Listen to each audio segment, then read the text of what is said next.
Welcome back. In this video, we'll discuss how to tell a powerful story using data. We'll teach you how to gather and organize your project data to present it to others within your organization. Presenting is a powerful way to communicate your ideas and support your decisions throughout the project journey. Think of presenting as telling the story of your project. Storytelling is the process of turning facts into narrative to communicate something to your audience. Storytelling is how you bring data to life and is a useful way to tell stakeholders within your organization about your project. In a way, we're all storytellers, using information and experiences to share our ideas with others. Stories usually have a beginning, middle, and end. To tell a great story using data, we'll go over some best practices to make sure your story is complete, accurate, and compelling. In general, there are 6 main steps to storytelling. First, define your audience. Then, collect the data. Next, filter and analyze the data. Fourth, choose the visual representation. Then shape the story. And finally, gather your feedback. Now let's review each one. Step 1, define your audience.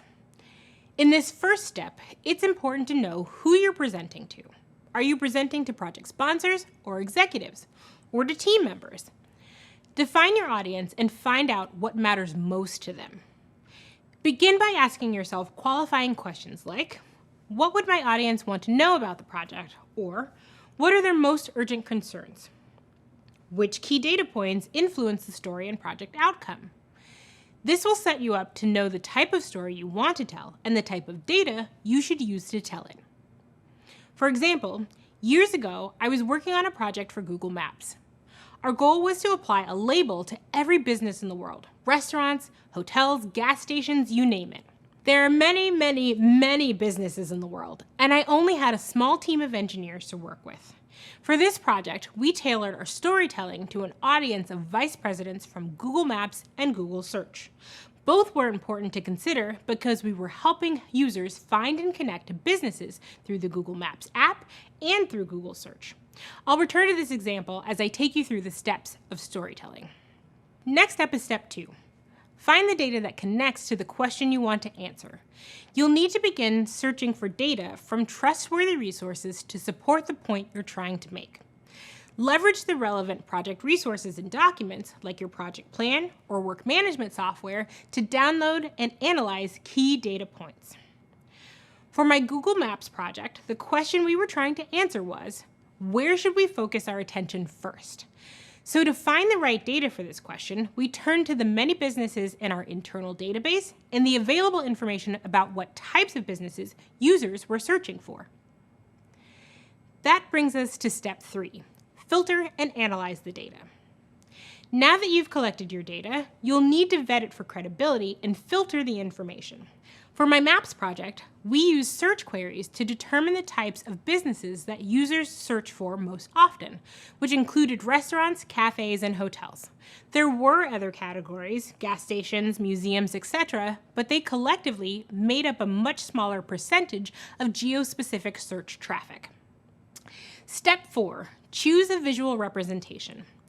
Visualizations are a great way to help people remember the information you're presenting and are an essential piece of storytelling. You can use data in different ways to tell a story, like using dashboards, charts, infographics, and mappings, and we'll go over these examples in more detail in the next video. For my Maps project, we decided on a pie chart to help tell our story, which brings me to step 5, shape the story. After you've analyzed your data and know how you'd like to visualize it, it's time to tie it all together into one cohesive narrative. Take some time to think about what you're hoping to achieve, the points you want to make, and the questions and concerns you want to answer. For the Maps project, we use the pie chart to show that most geo-specific search queries are covered by a relatively small number of businesses. So we built a story about that data.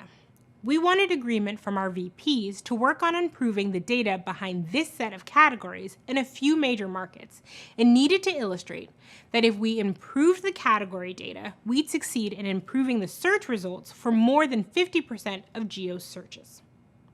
Lastly is step 6, gather your feedback. Similar to how you may ask a friend to practice with you before an interview, you want to be sure that before you present, you do a trial run. Try getting feedback from someone who's not connected to the project. Find out if it was interesting. Did it make sense? What questions did they have? Their feedback can help you identify areas of your story that were unclear or unmemorable and give you a final chance to make adjustments. To recap, you want to define your audience, collect the data, filter and analyze the data, choose a visual representation, shape the story, and finally, gather your feedback. The key to effective storytelling is to be organized, intentional, and prepared. Coming up, we'll talk more about Step 4, effective visualization. See you there.